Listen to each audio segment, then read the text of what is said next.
नमस्कार भाई लोगों, वेलकम टू क्रिकेट स्वैग। और पाकिस्तान फाइनल में पहुंच गया है। एशिया कप के गिरते पड़ते लुढ़कते 11 रन की विक्ट्री मिली। कल उनको मैंने पोस्ट में डाला था और उसका रिपोर्ट लेकर मैं हाजिर हूं। और आज जो सुपर 4 स्टेज है अभी का, उसका आखिरी मैच है, डेड रबर मैच है, भारत वर्सेस श्रीलंका। क्या कुछ उसमें चॉप एंड चेंजेस इंडिया कर सकता है? अगर तो इंडिया चेंज करने पर गौतम गंभीर का ईगो, मानसिक संतुलन ठीक नहीं है कि वो बार बार कुछ ना कुछ फेरबदल और प्लेइंग 11 में उंगली करते रहते हैं, जो कि उन्होंने ऑलरेडी कर दिया है शुभमन गिल को अंदर डाल के। और एक सेटल्ड ऑर्डर था, ठीक उसी तरह जैसे उन्होंने टेस्ट सीरीज में, मैं बार बार बोलूंगा, भंड मारी थी न्यूजीलैंड के खिलाफ। एक सेटल्ड 11 में अक्षर पटेल थे, अच्छी बॉलिंग कर रहे थे, अच्छी बैटिंग कर रहे थे, डिलीवर कर रहे थे। उनको बाहर करके जबरदस्ती वाशिंगटन सुंदर को घुसाया और खाना पूर्ति के लिए उन्होंने अक्षर पटेल को लॉलीपॉप चुसवा दिया वाइस कैप्टन का, फिर वो भी छीन के शुभमन गिल को दे दिया। यही सब भंड मारने के लिए गौतम गंभीर आया हुआ है मुझे लगता है। लेकिन कंसिडरिंग द फैक्ट, मैं ये भी बोलूंगा कि वो मेरे पसंदीदा बैट्समैन रहे थे, लेकिन उनकी कोचिंग स्टाइल मुझे तो कुछ खास पसंद नहीं आ रही है। उनसे बेहतर आप दिव्येश लक्ष्मण को ले सकते हैं, क्योंकि जो ऑलरेडी सेटल हो रही है उस पर आप क्यों टॉप एंड चेंजेस कर रहे हो? जो काम नहीं करके दे रहा है उस पर आप कर सकते हो। खैर, उस पर बात करने के लिए कल का दिन है, परसों का दिन भी है, तो बहुत सारी चीजें हैं डिस्कस करने के लिए। लेकिन अभी हम डिस्कस करेंगे पाकिस्तान और बांग्लादेश के बीच में। ऐसा लगता है बांग्लादेश जी तोड़ कोशिश कर रही है हारने के लिए और पाकिस्तान उसको रोक रहा है कि नहीं नहीं नहीं नहीं हम हार रहे हैं। तो बांग्लादेश भी उसको रोक रहा था कि नहीं नहीं नहीं नहीं तुम नहीं हार सकते, हम हारेंगे। तो ऐसे ही कुछ सीन में बांग्लादेश हारा। बांग्लादेश के बैट्समैन एक तौहीद हृदय थे, जो हृदय तो नहीं हृदय तो हृदय जो थी, तो वो अगर रन करते तो कुछ और सूरत हाल होता, लेकिन उनको ऊपर भेज के वो कुछ ज्यादा खास कर नहीं पाए। और सैफ जो बाकी श्रीलंका के मैच में, इंडिया के मैचेस में भी चले, लेकिन बहुत सारे कैचेस छोड़ने के बावजूद ज्यादा कुछ खास कर नहीं पाए और अपना दिमाग सही नहीं कर पाए कि नीचे नीचे भी खेलना होता है। जैसे पाकिस्तान कुछ बैटर जैसे मोहम्मद नवाज वगैरह नीचे खेल गए, इवन हैरिस भी नीचे गैप देकर मार रहे थे। तो पेशेंस लूज करके बड़े बड़े शॉट खेलना, यही सब पंगा हो गया। लेकिन नीचे खेलना भी एक कला होती है, जैसे हमारे हार्दिक पांड्या उस मैच में 28 गेंदों में 38 रन बनाते, जो परसों का मैच था भारत और बांग्लादेश के बीच में।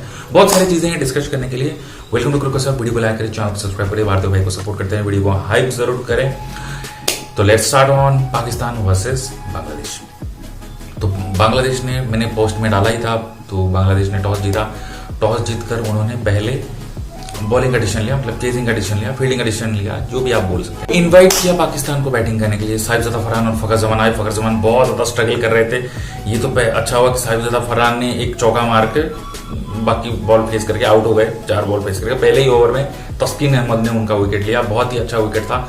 मुझे लग रहा था कि बांग्लादेश चढ़ के खेल रहा है, डोमिनेट करके खेल रहा है। फखर जमान बहुत स्ट्रगल कर रहे हैं। मेरे ख्याल से वो कैच जो फखर जमान का उठा, वो कैच छोड़ देना चाहिए था और उनको खिलवाना चाहिए था। ये तो अच्छा हुआ आउट हो गई 2 चौका मार के, और यहाँ पर मुझे लगता है टैक्टिक्स मिस कर गई कहीं ना कहीं।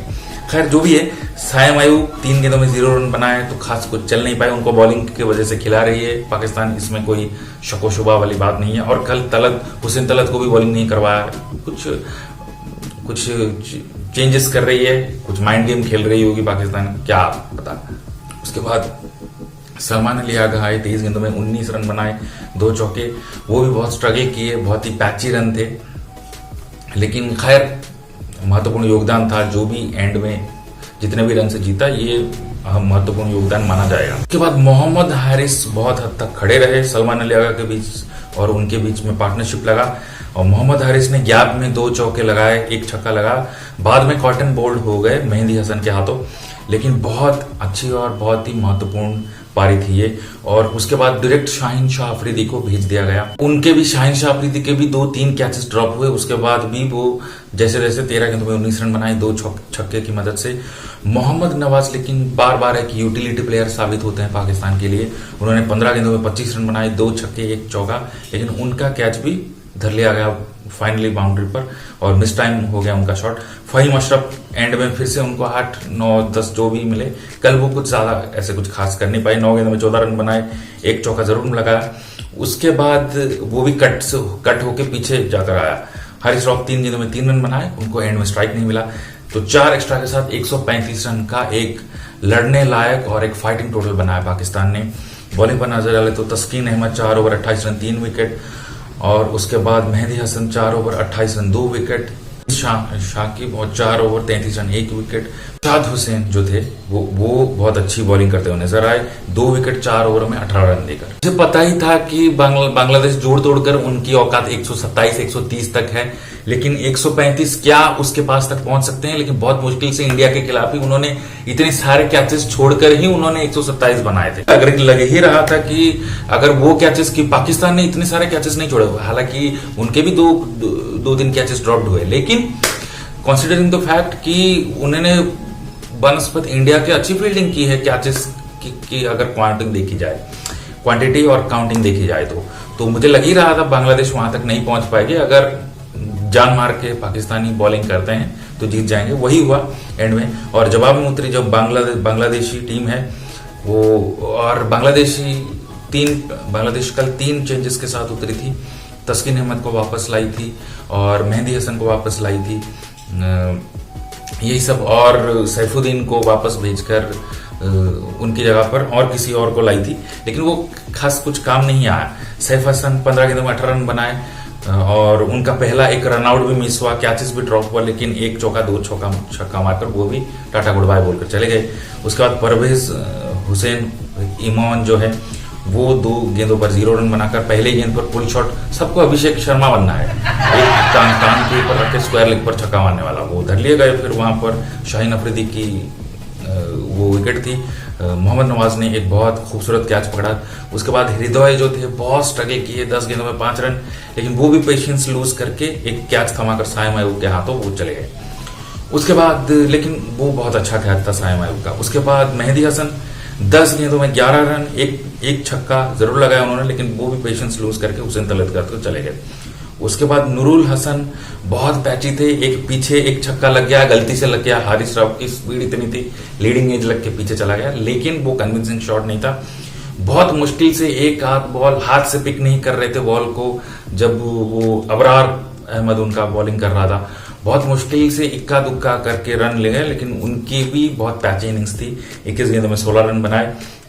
लेकिन शमीम हुसैन जो उनके प्लेयर थे वो आखिर तक लेकर जरूर गए थे, लेकिन आखिर में उनका साथ भी छूट गया। 25 गेंदों में 30 रन जरूर बनाए, 2 चौके मारे, लेकिन जाकिर अली अच्छी इनिंग्स खेल सकते थे, लेकिन दूरी एक बॉडी से अवे बॉल को स्ट्रेट मारने के चक्कर में वो भी मोहम्मद नवाज के हाथों चल बसे। मोहम्मद नवाज ने कैच पकड़ा, साइम आयूब ने विकेट लिया, साइम आयूब ने नूरुल हसन का विकेट भी लिया। उसके बाद जो रिशाद हुसैन है वो आखिर तक टिके रहे, 3 गेंदों में 18 रन थे, एक छक्का जरूर आखिर में उन्होंने लगाया, लेकिन वो नाकाफी साबित हुआ, और 11 गेंदों में 16 रन बनाकर 2 चौका 1 चौका ही बनाकर वो अनबीटन रहे। और तस्कीन अहमद 2 गेंदों में 4 रन 1 चौका, और मुस्तफिजुर रहमान 1 चौका 4 गेंदों में 6 रन 3 एक्स्ट्रा के साथ 124 रन ही बना पाई बांग्लादेश की टीम। बॉलिंग पर नजर डाले तो Shaheen Afridi 4 over 17 run 3 wicket, Faheem Ashraf 2 over 18 run कोई विकेट नहीं, Haris Rauf 4 over 33 run 3 wicket, pick up the bowlers. Afridi ने भी 4 ओवर 17 रन 3 विकेट दी, तो अच्छी बॉलिंग सबसे उन्हीं की है। हारिस रॉफ थोड़े से एक्सपेंसिव रहे। अबरार अहमद 3 ओवर 23 रन कोई विकेट नहीं, Mohammad Nawaz 3 over 14 run 1 wicket, उसके बाद Saim Ayub 4 over 16 run 2 wicket. तो यही कुछ था जो लिखा जोखा था, और 11 रन से पाकिस्तान ये मैच जीत गई बांग्लादेश को हराकर। अहिंशा अफरीदी को कल मैन ऑफ द मैच मिला, और सलमान अली हग्गा जो है तो उन्होंने बोला कि हम इंडिया को हरा देंगे और हम जीतने के लिए आए हैं, फलाना ढिमकाना, उनका तो चबले मारना वो तो जारी रहेगा। अब संडे तक ये लोग भौंकते रहेंगे कुत्ते की तरह, तो उनको झेलना पड़ेगा। तो जो भी है, लेकिन कूड़ो चुदेम उन्होंने कल अच्छा खेला। और प्रॉब्लम ये नहीं कि ये लोग अच्छा खेल रहे, प्रॉब्लम ये है कि जितना नहीं खेलते हैं उससे ज्यादा ये लोग चीखे मारते हैं, तो वो सही नहीं है। इंडिया के ऑडियंस में और उनके ऑडियंस में जमीन आसमान का फर्क इसीलिए है क्योंकि इंडिया जीत में भी खामियां ढूंढती है, और ये लोग एक जीत के बाद अपने आप को आसमान पर चढ़ा लेते हैं। यही फर्क है उनमें और हम में। तो और एक बात, अभी हम आगे बढ़ेंगे।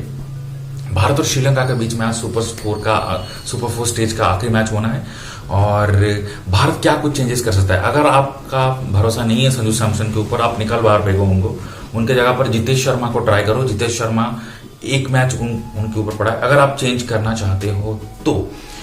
लेकिन बैटिंग में जिस तरीके से आप शफल कर रहे हो वो ऑर्डर, तो आप इससे इनसिक्योरिटी और लैक ऑफ कॉन्फिडेंस पैदा कर रहे हो उनके दिमाग में, क्योंकि उनको अपना बैटिंग ऑर्डर बहुत पता ही नहीं है ना। आप टॉप 3 4 5 सेम रखो, उसके बाद आप अगर विकेट गिरती है तब आप शफलिंग करो। बैट्समैन रन करके दे रहे हैं, बैट्समैन आपको रन मार के दे रहे हैं, मैचेस आप जीत रहे हो, फिर भी आप शफलिंग कर रहे हो। इतना कौन सा आपको खुजली हो रही है जी के, है ना, पिछवाड़े में कौन सी खुजली है आपको, है ना। काम जो करके दे रहे हैं, डिलीवर करके दे रहे हैं, उनको आप चेंज कर रहे हो, टीम से बाहर निकालो। ये आप शुरू से करते आ रहे हो गौतम गंभीर साहब, ये आप मत करो, नहीं तो आप बहुत बुरी तरह आपकी भद पिटेगी और बहुत बुरी तरह बेइज्जत होकर आप कोचिंग से हटाए जाओगे। ये मेरी वार्निंग है गौतम गंभीर साहब, अगर वो देख रहे हैं तो मत करो ये। आप एक तो मैं बार बार बोलता रहा हूं, तो वो मेरे एक पसंदीदा बैट्समैन थे, लेकिन ये कोचिंग स्टाइल, ये जो बहुत ज्यादा एक्सपेरिमेंट, बहुत ज्यादा बैटिंग में शफलिंग करना, जो अच्छा खेल रहे हैं उनको बाहर निकाल के जबरदस्ती अपने पसंद के प्लेयर को ठूसना, वो सही बात नहीं होती। आप सेटल्ड प्लेइंग 11 को आप खराब नहीं कर सकते। ये कुछ है जो लेखा जोखा है। तो एक चेंजेस अगर मैं देख रहा हूं वो संजू सैमसन की जगह पर जितेश शर्मा का देख रहा हूं, और वो स्पिन को भी अच्छा खेलते हैं और उनकी टाइमिंग भी बहुत अच्छी है। यहाँ पर टाइम करने वाले प्लेयर, बाउंड्री को क्लियर करने वाले बल्लेबाजों की बहुत जरूरत है, सख्त जरूरत है। और हार्दिक पांड्या बहुत अच्छा खेल रहे हैं। हार्दिक पांड्या को ऊपर आप भेज सकते हो, कंसिडरिंग द फैक्ट वो नीचे खेलना जानते हैं। और पिछले मैच में श्रेयस अय्यर की बहुत याद आई मिडिल ऑर्डर में, क्योंकि मिडिल ऑर्डर बहुत बुरी तरह परफॉर्म कर रहा था। और इसी तरह बॉल ज्यादा 5-5 23 बॉल पे 17-16 इसी तरीके की इनिंग्स थी। एंड में तो तिलक वर्मा भी 7 गेंदों में 5 रन बनाकर वो भी चुल्लू हो गए। तो बहुत कुछ इंप्रूवमेंट है। और कैचिंग, इतने सारे कैचेस ड्रॉप कर रही थी इंडिया, उसमें बहुत ज्यादा इंप्रूवमेंट की जरूरत है इंडिया को। इस तरीके के कैच पकड़कर आप एशिया कप जीतने की उम्मीद तो छोड़ ही दो भैया। तो कैचेस में, फील्डिंग में बहुत ज्यादा इंप्रूवमेंट की जरूरत है। बैटिंग शफलिंग, ये बेवजह का एक्सपेरिमेंट को बंद करना पड़ेगा। अगर जो चेंजेस रहा मैंने बोला जितेश शर्मा का, यही कुछ देखने को मिल सकता है। तो ये मेरी एनालिसिस आपको कैसी लगी आप कमेंट करके बता सकते हैं। वीडियो को लाइक करें, चैनल को सब्सक्राइब करें, भारतीय भाई को सपोर्ट करते रहें, वीडियो को हाइप जरूर करें। वीडियो देखने के लिए आपका बहुत बहुत शुक्रिया। मिलते हैं फिर भारत और श्रीलंका के मैच रिपोर्ट के साथ। Good afternoon, bye bye, see you, take care.